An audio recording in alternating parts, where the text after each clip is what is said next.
Hey, Coach Craig here. All right, so I'm in the sauna. We're at, about pushing 170. So if this video goes dark, that means my iPhone died. Shouldn't take too long to complete this video. All right, so the model is the drift and drive model. So I'm excited about thinking about this because the idea is that there are times when we are drifting, where it's like we're, having a walk in the evening, the cool air, our thoughts are just kind of flowing, and we're drifting. We're just kind of allowing associative things to happen. Now, you can get into the flow state when you are drifting.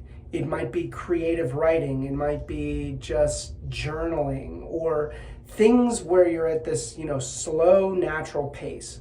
Okay, and then the other side of that is driving. And driving is when you're focused. It's all about precision and accuracy. Oftentimes coding is like that for me, where you can also get into the flow state, but it's a completely different modality.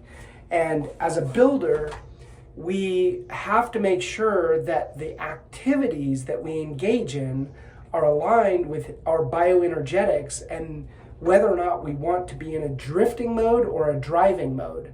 And so, for example, in the morning, I'm very much in a driving mode. Like, get a little caffeine in me and boom, I'm focused. I'm like, whoa, right? I'm focused in. However, in the evening, I'm much more in a drifting mode. And that is when I integrate things, when I think about, the 10x future, when I think about achievements in the past, when I try to live in the gain, as Dan Sullivan, Gap in the Gain, great book, Dan Sullivan, Ben Hardy, check it out. But the model here to think about is that there's two distinct modes, drifting and driving. And so the drifting is really about your creative brain, the intuitive brain, and driving is about your executive brain. And both of them are important, and both of them have very different modes for getting into the flow state.